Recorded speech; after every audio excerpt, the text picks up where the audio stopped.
오늘의 말씀은 마가복음 10장 13절에서 27절입니다.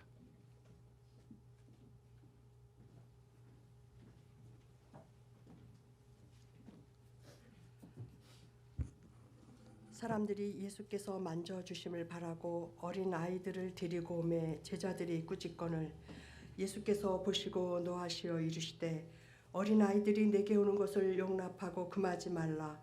하나님의 나라가 이런 자들의 것이니라. 내가 진실로 너희에게 이르노니 누구든지 하나님의 나라를 어린 아이와 같이 받들지 않는 자는 결단코 그곳에 들어가지 못하리라 하시고 그 어린아이들을 안고 그들 위에 안수하시고 축복하시니라. 예수께서 길을 나가실새 한 사람이 달려와서 꿇어 앉아 묻자오되 선한 선생님이여 내가 무엇을 하여야 영생을 얻으리이까? 예수께서 이르시되 내가 어찌하여 나를 선하다 일컫느냐? 하나님 한 분 외에는 선한 이가 없느니라.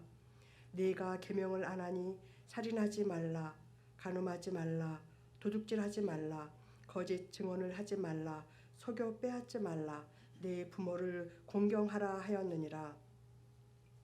그가 여짜오되 선생님이여 이것은 내가 어려서부터 다 지켰나이다. 예수께서 그를 보시고 사랑하사 이르시되 네가 내게 아직도 한 가지 부족한 것이 있으니 가서 내게 있는 것을 다 팔아 가난한 자들에게 주라. 그리하면 하늘에서 보화가 내게 있으리라.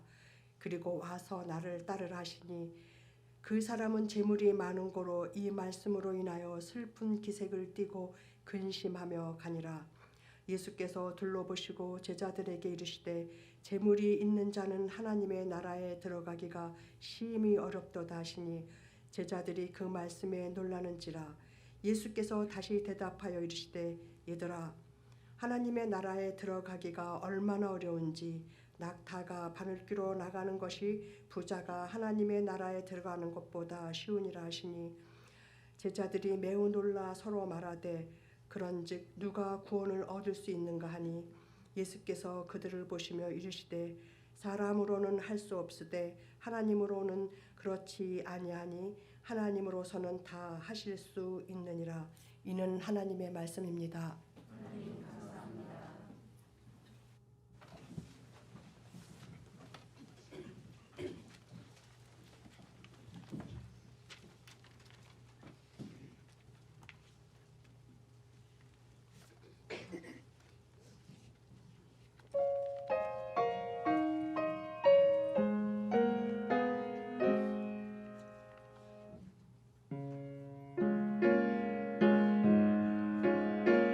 주여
찬양 감사합니다. 예. 아이패드를 내려놓고 출력을 해갖고 왔는데요. 제가 들고 있는 손이 부들부들하는 것 같다고 하셔서 불안해하시는 것 같아가지고 가벼운 것으로 준비해봤습니다.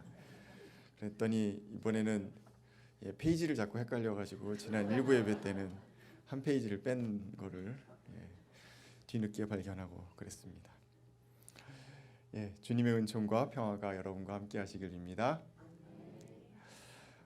청파 교우들이 그 청파 교회 현장 예배를 좋아하시는 여러 가지 이유들이 있는데요.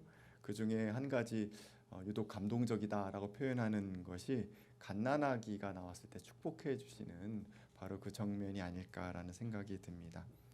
공동체에 새 생명이 태어나서 처음 만났다라는 어떤 기쁨도 있을 테고, 목사님의 축복기도 자체가 감동적이기도 하고, 또 교우들이 모두 함께 한 마음으로 이렇게 손을 들고 이렇게 한 마음으로 한 아이를 축복해 주는 것 자체도 굉장히 뭉클하기도 합니다. 근데 우리만 그런 줄 알았더니 우리뿐만이 아니라 2000년 전에도 그랬던 것 같아요. 아이가 태어나면 아이가 자라면서 나와서 아이가 축복받기를 바라는 부모의 마음, 공동체의 마음이 있었던 것 같습니다. 오늘 성경 본문 처음 보시게 되면 사람들이 예수께 아이들을 데리고 나왔다라고 기록하고 있습니다. 예수님께서 축복해 주시기를 바라는 마음 때문이 아니었을까라고 생각이 듭니다. 그런데 어째서인지 제자들은 그 사람들을 꾸짖습니다. 예수님이 피곤하셔서 배려해서 그랬을 수도 있고, 또는 요즘과 다르게 아이들이 이렇게 귀한 존재로서 여기지 않았기 때문일 수도 있을 것 같습니다. 어쨌든 그러자 예수님께서 오히려 제자들을 나무라십니다. 그러면서 어린아이들이 내게 온 것을 막지 말아라. 하나님 나라는 이런 아이들의 것이다 라고 그렇게 말씀하세요. 누구든지 어린아이와 같이 하나님 나라를 받아들이지 않는 사람은 거기 들어가지 못할 것이다 라고 이야기하시면서 아이들을 축복해 주십니다. 여러분, 어린아이와 같이 하나님 나라를 받아들인다는 건 어떤 걸까요? 오늘 말씀 속에서 이 이야기를 함께 나누어 보도록 하겠습니다. 먼저 그냥 단순하게 생각해 본다면 쉽게 나에게 다가온 하나님 나라를 그냥 받아들이는 것. 아이들은 선호, 불호 굉장히 뚜렷하잖아요. 싫으면 싫고 좋으면 좋고 아주 단순하거든요. 그래서 나한테 다가온 하나님 나라가 좋아? 그럼 좋으면은 정말 너무너무 좋고 신나고 춤출 것 같고 노래가 흥얼흥얼 나오고, 싫어? 그러면 그냥 팽 뒤도 안 돌아보고 가버리는 그런 아이의 마음인가? 이런 상상을 해보면서 오늘의 이야기를 좀 나아가 보자 합니다. 아이와 좀 대조적인 사람이 한 명 나오게 됩니다. 바로 같이 보셨던 한 젊은이입니다. 아이를 축복하신 예수님께서 길을 계속 걸어가고 계시는데 한 젊은이가 아주 급히 달려와서 예수님 앞에 무릎을 꿇습니다. 성경은 달려와서 무릎을 꿇었다라고 기록하고 있어요. 어떤 장면이 떠오르세요? 저는 막연하게 척후병이 나갔다가 수백만의 적군이 쳐들어온 것을 발견하고 나서 대장한테 빨리 이걸 보고해야겠다라고선 달려온 것 같은 약간 그런 느낌이 들었는데요. 여러 가지 다양한 상상을 해볼 수 있을 것 같습니다. 한 가지 분명한 건 굉장히 다급했다, 긴급했다라는 것을 알 수 있습니다. 그는 이렇게 이야기합니다. 선하신 선생님, 내가 영원한 생명을 얻으려면 무엇을 해야 합니까? 근데 예수님께서 좀 까칠하게 답변하세요. 어찌하여 너는 나를 선하다고 하느냐? 하나님 한 분밖에 선한 분 없다. 청년이 선하신 선생님 하고 부른 것은 그의 태도로 볼 때, 그 다급함과 그 마음, 무릎을 꿇는 그런 여러 모양을 볼 때 진정 존경의 마음으로 그런 것이 아닐까, 우리는 충분히 이해해 볼 수 있을 것 같아요. 그리고 설사 이게 선생님을 부르는 입에 발린 소리라 할지라도 그냥 좀 들어주시고, 그래서 뭐가 궁금한데 이렇게 하셔도 될 터인데 콕 집어서 어째 너는 나를 선하다고 하느냐라고 지적하실 필요가 있었을까라는 생각이 듭니다. 여기에서부터 벌써 선하다라는 것이 이 이야기에서 중요한 주제라는 것을 우리는 살펴볼 수 있습니다. 예수님께서는 하나님 한 분만 선하다라고선 못 박으십니다. 자, 그 자리에 누가 있었습니까? 청년도 있었고 예수님도 있었고 제자들도 있었고 무리들도 있었습니다. 우리 같은 사람들이 여럿 많이 있었을 겁니다. 누가 선하다고요? 하나님 한 분만. 그럼 나머지 사람들은요? 선하지 않다라는 이야기를 하고 계시는 거예요. 인간이란 존재가 온전한 선함에 이르는 것이 얼마나 어려운가, 아니 불가능에 가깝다라는 것을 주님은 말씀하고 계십니다. 이것은 오늘 전체 이야기에서 굉장히 중요한 밑바탕되는 사고방식입니다. 선한 사람을 찾을래야 찾을 수 없다라는 것은 그 청년처럼 온전한 삶을 살고 싶은 사람들, 또 여기 모인 우리들처럼 선하게 살고 싶은 사람들, 아름답게 살고 싶은 사람들에게는 분명 넘어설 수 없는 한계가 있다라는 것을 지적하고 계시는 것입니다. 그러면서 동시에 그 한계를 넘어서기 위해서는 내적인 힘만 갖고는 불가능하다. 외적인 도움이 반드시 필요하다. 우리 기독교적으로 얘기한다면 하나님의 도움 없이는 온전한 선함에 이를 수 없다라는 것을 드러내서 말씀하고 계시는 것입니다. 동시에 그것은 우리는 어떻게 해도 온전한 선함에 이르지 못한 존재이기 때문에 온전한 선함에 이르기를 원하는 우리의 열망이 있는 한 우리는 그 길 위에 서 있는 사람일 뿐이라는 것을 드러내고 있습니다. 그 길 위에 서 있는 사람이라는 것은 다시 한번 이야기한다면 하나씩 하나씩 조금씩 나아가는 존재이다라는 것을 드러내고 있는 것입니다. 이 순간 내가 만점짜리 선한 사람이 될 수 있느냐? 아니요, 될 수 없습니다 라는 것이 예수님의 답변입니다. 그러나 그렇다고 해서 당신은 결코 선한 길 가운데 설 수 없습니까? 라고 묻는다면 주님은 아니, 너는 이 자리에 온 것 자체로 선한 길을 향한 너의 열망이 있음을 내가 인정하마 라고 이야기하실 것입니다. 그 이야기가 그 뒤에 나오고 있습니다. 사실 또 한편으로 생각해 본다면 하나님만 선하다는 이야기처럼 위로가 되는 이야기가 없습니다. 예를 들어서 여기 앉아 계신 최승주 원사님만 세상에서 선하다라고 한다면 우리는 모두 그냥 부러워할 뿐 어찌할 줄 모르는 사람들이 되지 않겠습니까? 그런데 하나님만 선하시다니 우리는 모두 다 똑같이 없다라는, 선이 결핍되어 있다라는 이야기를 하고 있다는 것이기 때문에 나의 부족함, 나의 연약함, 나의 악함 앞에서 조금 더 위로가 되지 않습니까? 안 되시나요? 네. 저는 위로가 됐습니다. 네. 예. 우리가 걸어갈 수 있다라는 것, 여지가 있다라는 것, 그것은 참 우리에게 위로가 되는 것 같습니다. 예수님은 계속해서 이렇게 말씀하세요. 너 계명 알고 있잖아 라고 하면서 살인, 간음, 도둑질, 거짓 증언, 또 사기치는 거 그거 하지 말고 부모 공경하고 그거 했어? 라고 물어보세요. 청년이 답변합니다. 선생님, 선하신 뺍니다. 예. 선생님, 나는 이 모든 것을 어려서부터 다 지켰습니다. 예수님께서 그를 아주 꿰뚫어 보시면서 답변하신 것 같아요. 성경은 이렇게 적고 있습니다. 예수께서 그를 눈여겨보시고 사랑스럽게 여기셨다라고 답변합니다.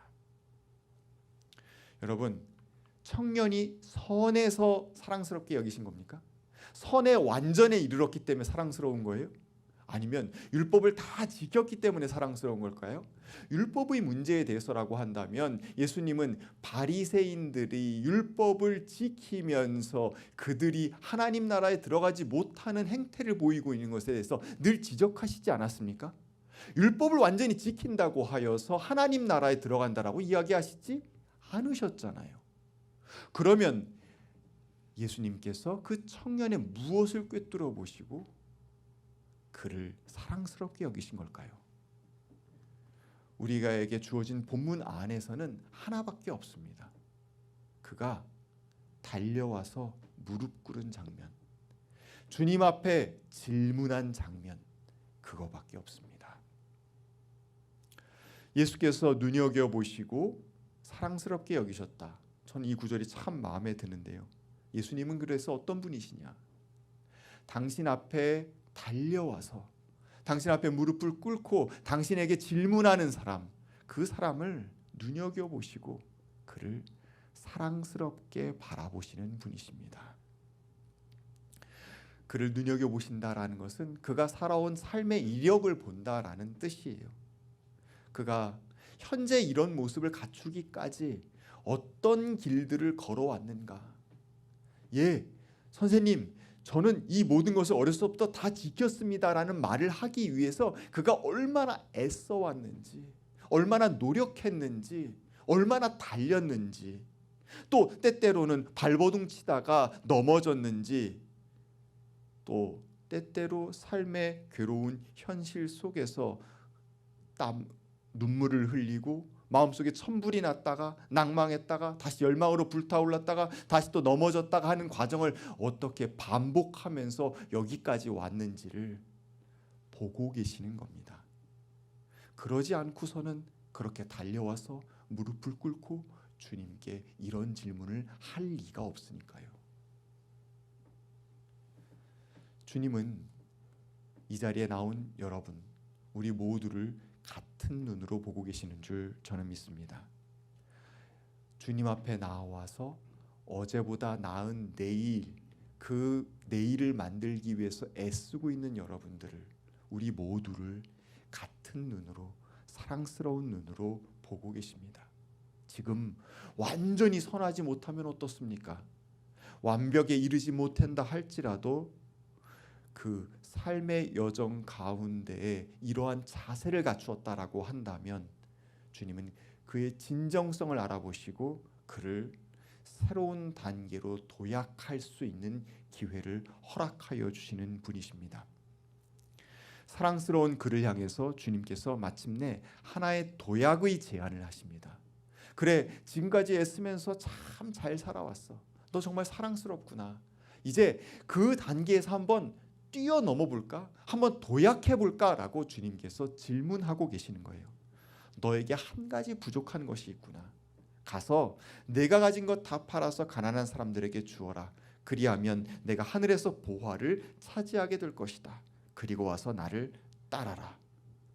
이건 청년이 전혀 예상치 못한 답변이었을 겁니다. 평생 상상해보지 못했을 거예요. 다 팔라니. 이게 무슨 말씀인가? 예수님을 따르려면 다 팔아야 된답니까? 예, 그러면 여기 앉아 계신 분들 중에서 하늘나라 가기 쉽지 않은 분들 많을 것 같습니다. 저를 비롯해서.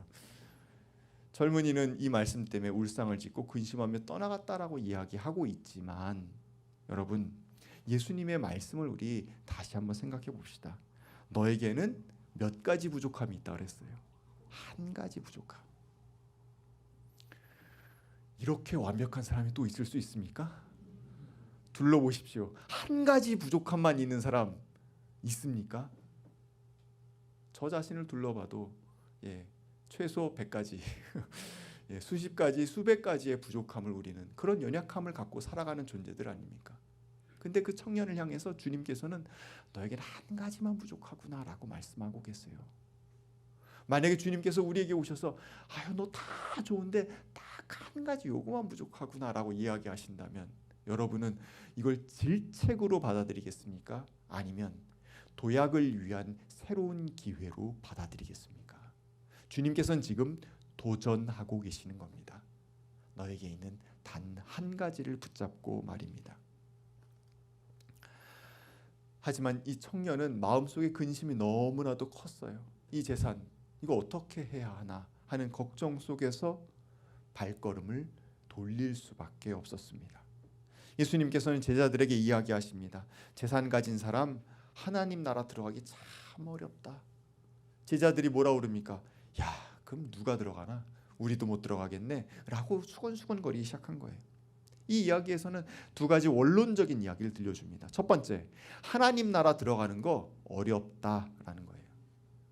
하나님 나라 들어가기 쉬운 것처럼 이야기하는 것 사기일 가능성이 크다라는 것을 이야기하고 있어요. 하나님 나라 들어가는 거 어려워요. 교회에서 값싼 은총을 이야기하고 아주 손쉽게 하나님 나라로 가는 급행 열차가 있는 것처럼 이야기하지만 아니다. 하나님 나라 들어가기 어렵다. 사람의 힘과 사람의 능으로 하나님 나라에 들어간다는 거 어렵다라는 것을 이야기합니다. 그러나 중요한 건 그 다음 이야기입니다. 그래, 그렇게 어려운 건데 주님은 이렇게 이야기하십니다. 사람에게는 불가능하나 하나님께는 그렇지 않다. 하나님께는 모든 일이 가능하기 때문이다 라고 말씀하시는 겁니다. 나의 능으로, 나의 힘으로, 나의 노력으로 하나님 나라 들어가는 것, 그것은 어렵다. 하지만 하나님의 능으로, 하나님의 도우심으로는 가능하다라고 이야기하고 있는 것입니다. 자, 여러분, 그러면 이 청년의 문제는 부자라는 것 그 자체입니까? 아니요. 이 청년의 멋진 점을 우리는 어디에서 보았습니까? 달려와서 무릎 꿇고 질문한 것에서 보았습니다. 자, 이 청년의 안타까운 점은 무엇입니까? 부자라서요? 팔지 못해서요? 아니요. 발길을 돌이켰다는 점에 있는 것 아닙니까? 그가 되돌아갔다라는 점에 있는 것 아닙니까? 여러분, 복음서에 나오는 부자가 또 있습니다. 여러분 잘 아시는 세리장 삭개오입니다.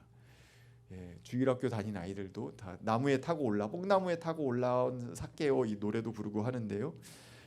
예수님 보려고 뽕나무 위로 올라갔어요. 예수님께서 그를 알아보고 야, 오늘 너희 집에서 묵어야겠다라고 하자 너무너무 기뻐서 그 뽕나무 밑에서 내려와 가지고 예수님과 일행을 집으로 초대합니다. 그러면서 그가 너무 기쁨에 가득해서 뭐라고 이야기하냐면요, 내 소유의 절반을 가난한 사람들에게 주겠습니다. 얼마큼 준다고요? 절반. 또 내가 누구에게 강제로 빼앗은 것 있으면 4배로 갚겠습니다. 이렇게 이야기해요. 그때 예수님께서 오늘 구원이 이 집에 이르렀다라고 이야기해요. 자, 누구는 절반이면 해결되는데 누구는 전부 다 줘야 된다는 것이, 자, 인간적으로 생각할 때 여러분 받아들일 수 있습니까? 성경은 우리처럼 수치에 민감하지가 않아요. 아니, 정확히 이야기한다면 숫자를 초월합니다. 시체말로 단순한 아주 1대1의 기브앤테이크의 세계가 아니라는 거예요. 하나님 나라 비유 중에서 포도원 품꾼 삭세에 관한 비유가 또 있습니다. 여러분 많이들 아실 텐데요. 포도원 주인이 포도를 딸 철이 돼가지고 일꾼들을 구하러 나가죠. 인력시장에 나갑니다. 이른 아침에 나갔어요. 사람들을 데려다가 자기 포도원에서 일을 시켜요. 열심히 포도를 땁니다. 그러다가 주인은 어슬렁어슬렁 거리는 게 일이죠. 어슬렁어슬렁해서 또 나가 보니까 세상에 광장에 9시인데도 아직도 일을 못 구한 사람들이 있는 거예요. 또 데려다가 우리 포도원 가서 일해 그랬어요. 일했어요. 그러다가 또 어슬렁어슬렁 되다가 12시에 가고 3시에 가고 심지어 5시에 갔는데도 일 못 구한 사람이 있어갖고 데려다가 포도원에서 일을 시켜요. 자기 포도원에서. 저녁에 품삯을 치를 시간이 왔습니다. 5시에 왔던 일꾼을 불러다가 한 데나리온, 당시 노동자들이 하루 일할 경우에 받는 품삯이에요. 한 데나리온을 줍니다. 자, 이른 아침에 온 사람들은 벌써 야, 오늘 좀 됐는데? 라고 하면서 굉장히 기쁜 마음으로 5시에 온 놈이, 죄송합니다. 5시에 온 분이 한 데나리온이면은 이른 아침에 온 나는 얼마나 많이 받을까라는 마음을 갖고선 기대하고 있었는데 얼마를 줍니까? 한 데나리온만 줬다라는 거예요. 이게 하나님 나라의 비밀이라고 이야기하세요. 숫자로 계산하는 우리에게는 이것은 무엇입니까? 부당함 그 자체죠. 고소해야 됩니다. 하지만 하나님께는 그렇지 않습니다. 하나님 나라는 그런 곳이 아닙니다. 계산으로 가득한 우리의 마음으로는 도저히 이해하기 힘들지만 받아들일 수밖에 없는 그곳, 그렇게 은혜가 넘치고 사랑이 넘치는 곳, 그곳이 하나님께서 통치하시는 나라입니다. 예수님 말씀 그대로 사람에게는 불가능하나 하나님께는 그렇지 않다. 하나님께는 모든 일이 가능하기 때문이다라는 말씀이 이루어지는 곳, 그곳이 바로 하나님 나라입니다. 저는 상상해 봅니다. 이 젊은이가 솔직했더라면 어땠을까? 예수님, 저 전 재산은 좀 좀 그래요. 좀 10%서부터 시작하면 어떨까요? 제가 이만큼 할 수 있는데 이렇게 시작하면 어떨까요? 라고 했다면 예수님이 예끼놈아 너 다시는 보지 말자 이러셨을까요? 아이고 그 사랑스러운 눈길을 거두셨을까요? 사랑스러운 눈길로 계속 바라보면서 그래 너의 출발이 지금 여기구나. 내가 도약해서 나아갈 수 있는 길이 여기구나. 그래 우리 같이 한번 가보자라고 그 다음 길로 또 그 다음 길로 또 그 다음 길로 이끌어 주실 분이 우리 주님 아닙니까? 이 이야기의 방점이 내가 가진 것 다 팔아서 그 다에만 놓이게 된다면 저를 비롯해서 여기 계신 분들 다 힘들어집니다. 이 구절을 제일 잘 활용한 사람들이 누굽니까? 이단들 아닙니까? 다 팔아가지고 갖고 와 라고 계속 했던 것 아닙니까? 다 아시다시피 이 구절의 다는 그 다가 아닙니다. 네가 그 너의 재산에 네 마음이 묶여 있구나. 그 마음을 좀 다 내려놓으렴 이 이야기예요. 당시의 재산은 물론 뭐 단정 지을 수는 없지만 대부분 이제 토지를 의미하고 있는 것일 것이고요. 토지는 대대손손 그냥 물려지는 겁니다. 즉 내가 사는 동안에 그 토지의 소출을 이용하는 거예요. 네 재산을 다 팔아라라는 그 뜻에는 어떤 뜻이 담겨 있냐면 학자들 가운데 이렇게 해석하는 분들도 있습니다. 이제 앞으로 네가 갖고 있는 그 토지에서 나오는 소출을 포기해라. 그것들을 다 가난한 사람들을 위해서 다 돌려라. 그리고 너는 거기에 신경 쓰지 말고 나를 따라서 나와 함께 여행을 가자라는 이야기로 해석하시는 분들도 있습니다. 어찌되었든지 간에 내 마음이 거기에 묶여 있다면 그러면 새로운 일을 하기에는 힘들지 않겠냐라는 주님의 초대인 것입니다.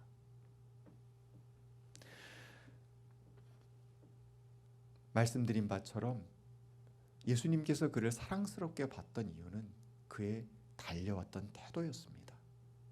그 태도를 계속 유지한다면 재산이 문제가 아니라 어떻게 했느냐가 문제가 아니라 그 태도를 계속 유지했더라면 주님과 그는 계속 길을 걸어갔을 것이다 라는 것이 저의 상상입니다.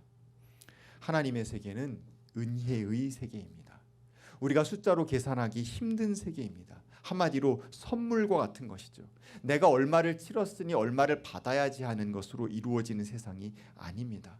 오히려 나의 노력이 다 막혀버리고 나의 애씀이 다 중단되어 버린 그 지점에서 다시 시작할 수 있도록 길을 여시는 것, 그것이 바로 하나님의 세계 아닙니까?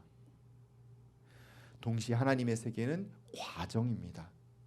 어제까지의 삶이 오늘의 나를 형성하고 오늘 내가 산 모습 그대로 내일이 찾아오게 될 터인데 우리는 그렇기 때문에 한 번에 다 이룰 수 없다 할지라도 오늘을 충실하게 살아냄으로써 오늘보다 더 나은 내일을 향해서 선함으로 표현한다면 오늘보다 더 선한 내일의 나를 향해서 나아가는 것 아니겠습니까? 그렇다면 이런 세상에 필요한 마음과 태도는 무엇입니까? 다시 첫 이야기로 돌아갑니다. 어린아이와 같이 받아들이는 마음입니다. 여러분, 아이들이 어떻게 걷게 되는 어떻게 걷게 되는지 다 아시죠? 처음에는 몸을 어쨌든 뒤집어야 돼요. 어떻게든 하여튼 발악을 해서 뒤집어야 됩니다. 그러다가 기어가고 무언가를 잡고 일어나고 그리고 와봐 이랬는데 어떻게 한 발 딱 뛰는 장면을 이제 동영상으로 찍고 이런 과정들을 다 거쳐서 아이가 걷게 되는 것 아닙니까? 이 아이들한테 포기란 없습니다. 끊임없이 시도합니다. 그리고 끊임없이 넘어집니다. 그런데 아시다시피 결국 일어나서 걷지요. 아이들이 언어를 배울 때도 마찬가지입니다. 어느 날 정말 이상한 단어를 하나 배워갖고 옵니다.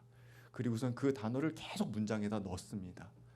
어려운 말, 자기가 생각하기에도 이 말은 좀 내가 아는 것 자체가 내 스스로가 기특한 생각이 드는 그런 고급진 단어를 하나 들어온 다음에 그 말을 계속 넣어가지고 활용해가지고 엄마한테 얘기하고 아빠한테 얘기하고 지나간 친구한테 얘기하고 나 이거 배웠다라는 것을 티를 내죠.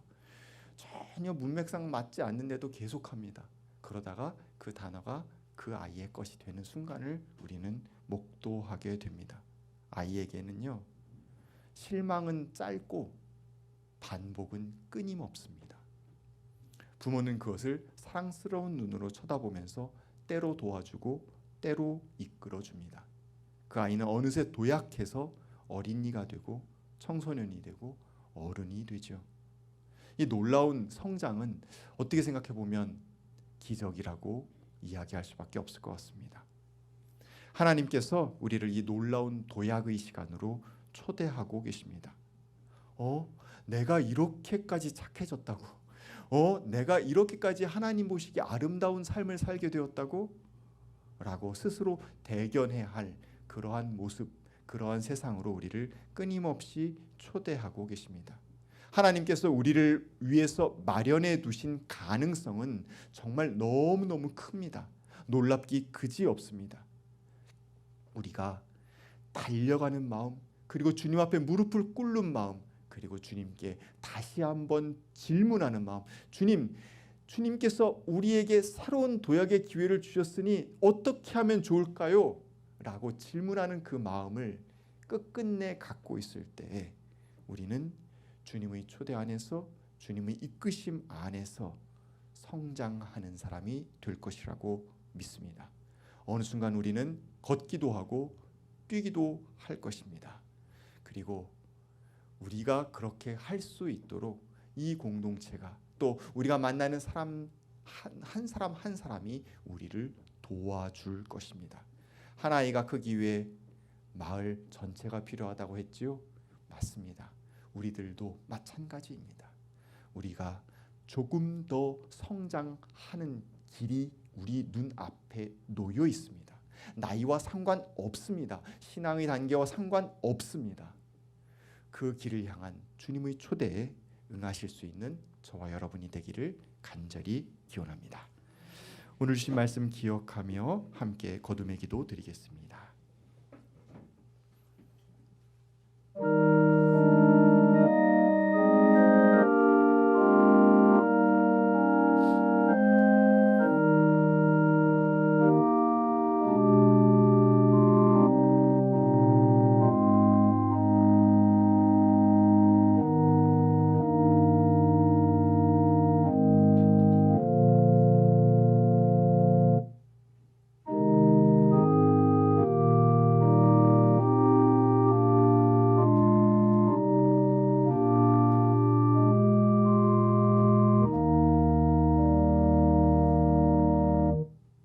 사랑의 하나님, 감사합니다.